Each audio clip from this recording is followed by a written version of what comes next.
அஸ்ஸலாமு அலைக்கும். Hello friends, எல்லாரும் எப்படி இருக்கீங்க? Welcome to taste my foot. இன்னைக்கு நம்ம என்ன ரெசிபி பார்க்க போறோம்னா, இந்த சீசனுக்கு ஆப்டான ஒரு ரெசிபி தான் அது. அது என்னன்னா வெஜிடபிள் சூப். அது எப்படி ப்ரிப்பேர் பண்ணுறது அப்படி தான் இன்றைக்கி நம்ம வீடியோவாக பார்க்க போகிறோம். நம்ம பெரிய பெரிய ரெஸ்டாரண்ட்லாம் வாங்கி குடிச்சிருப்போம் சூப். நல்லா க்ரீமியாக நல்லாயிருக்கும்.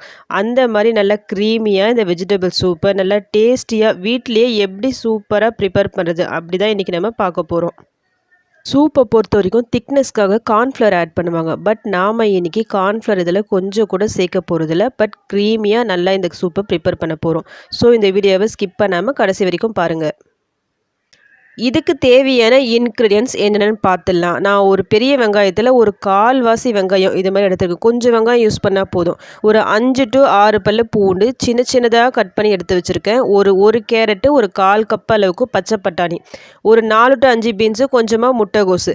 நீங்கள் இதில் ஸ்வீட் கார்ன், கேப்சிகம் அது கூட ஆட் பண்ணால் நல்லாயிருக்கும். உங்களுக்கு பிடிச்ச வெஜிடபிள்ஸை சேர்த்துக்குங்க. இப்போ நம்ம ப்ரிப்பரேஷனை ஸ்டார்ட் பண்ணிடலாம். ஒரு பேனில் வந்து நான் கொஞ்சமாக பட்டர் சேர்க்கிறேன். பட்டருக்கு பதிலாக நீங்கள் எண்ணெய் கூட சேர்க்கலாம்.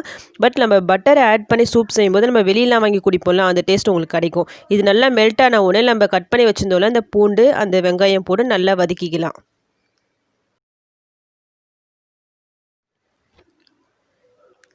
இப்போ இது எல்லாம் நல்லா வதங்கிடுச்சு. இந்த ஸ்டேஜில் வெஜிடபிள்ஸை ஆட் பண்ணிக்கலாம். ஒரு 4 to 5 நிமிஷம் அப்படியே நம்ம வதக்கிக்கலாம் லோ ஃப்ளேமில் வச்சு.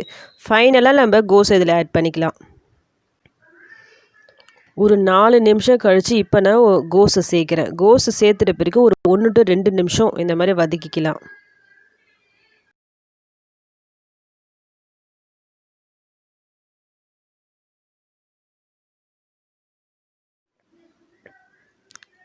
ஒரு 2 நிமிஷம் கழிச்சிட்டு இந்த சூப்புக்கு திக்னஸ் கொடுக்கறதுக்காக நான் இதில் ஒன்று ஆட் பண்ண போகிறேன். அது என்னென்னா கோதுமை மாவு. 2 டேபிள் ஸ்பூன் அளவுக்கு கோதுமை மாவு சேர்க்குறேன். இது போட்டுட்டு ஒரு 2, 3 நிமிஷம் அப்படியே நல்லா வதக்கிக்கலாம் லோ ஃப்ளேமில். இந்த கோதுமை மாவு இந்த சூப்பில் சேர்க்கறதால இந்த சூப் வந்து நல்லா க்ரீமியாக நல்லா இருக்கும். இந்த கோதுமை மாவை இந்த ரெசிப்பியில் சேர்த்ததால இந்த சூப்போட டேஸ்ட் வந்து ரொம்ப நல்லா இருந்தது. சேம் டைம் நல்லா க்ரீமியாக நல்லா கடையிலலாம் வாங்கி நம்ம சாப்பிடுவோம்ல சூப்பு, அந்த மாதிரி டேஸ்ட்டில் நல்லா இருந்தது. இதோட அவுட்புட் நல்லா வந்ததால் இன்றைக்கி நான் வீடியோவாக இந்த ரெசிப்பியை போட்டிருக்கேன்.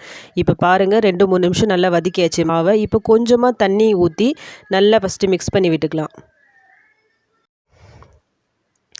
இப்போ அந்த மாவு வந்து எந்த லம்ஸும் இல்லாமல் அந்த கொஞ்சம் தண்ணி நல்லா மிக்ஸ் ஆகிடுச்சு. இப்போ வந்து நம்மளுக்கு சூப்புக்கு தேவையான அளவு தண்ணி நம்ம சேர்த்துக்கலாம். தண்ணி வந்து கொஞ்சம் எக்ஸ்ட்ராவே நீங்கள் இதில் ஆட் பண்ணிக்கிங்க. நல்லா தண்ணி சேர்த்து ஓப்பன் ஃப்ளேமில், மூடிலாம் போட வேணாம், ஓப்பன் ஃப்ளேமில் வச்சு நல்லா குக் பண்ணுங்கள்.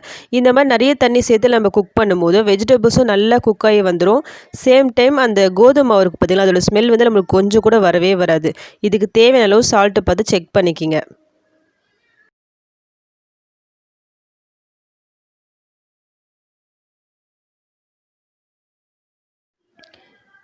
இப்போ நல்லா பாயில் ஆகிட்டுருக்கு. இந்த ஸ்டேஜில் மீடியம் ஃப்ளேமில் வச்சுக்கிங்க. ஒரு 10 நிமிஷம் மீடியம் ஃப்ளேமில் வச்சு நம்ம குக் பண்ணிக்கலாம்.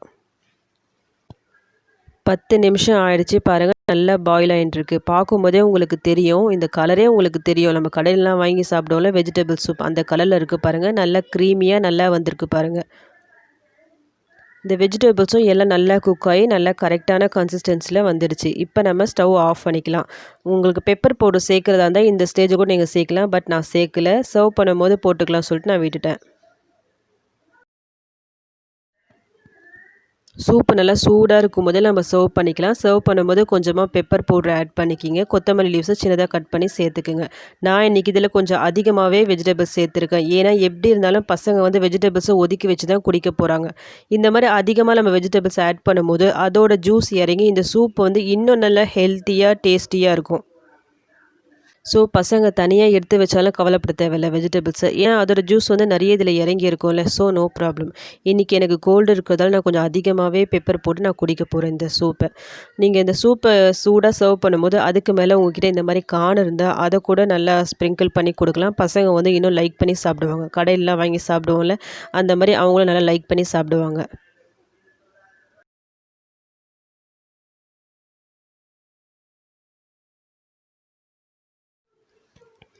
அவ்வளவுதான். இப்ப நம்ம சூடான, டேஸ்டியான, நல்ல க்ரீமியான வெஜிடபிள் சூப் ரெடி. நல்லா சுட சுட இத குடிக்க வேண்டியது தான். என்னுடைய வீட்ல எல்லாருக்கும் இந்த சூப் பிடிச்சிருந்தது. பர்ட்டிகுலரா என்னுடைய கிட்ஸ்க்கு. வெளிய வாங்கி சாப்பிட்ற டேஸ்ட் மாரியே இருக்குன்னு சொல்லி ரொம்ப லைக் பண்ணி சாப்பிட்டாங்க. நீங்களும் இத ட்ரை பண்ணி பார்த்துட்டு உங்க வீட்ல என்ன சொன்னாங்க சொல்லி எனக்கு கமெண்ட் பண்ணுங்க. இந்த ரெசிபி உங்களுக்கு பிடிச்சிருந்தா ப்ளீஸ் லைக் பண்ணுங்க, ஷேர் பண்ணுங்க, கமெண்ட் பண்ணுங்க. மறக்காம சப்ஸ்கிரைப் பண்ணுங்க.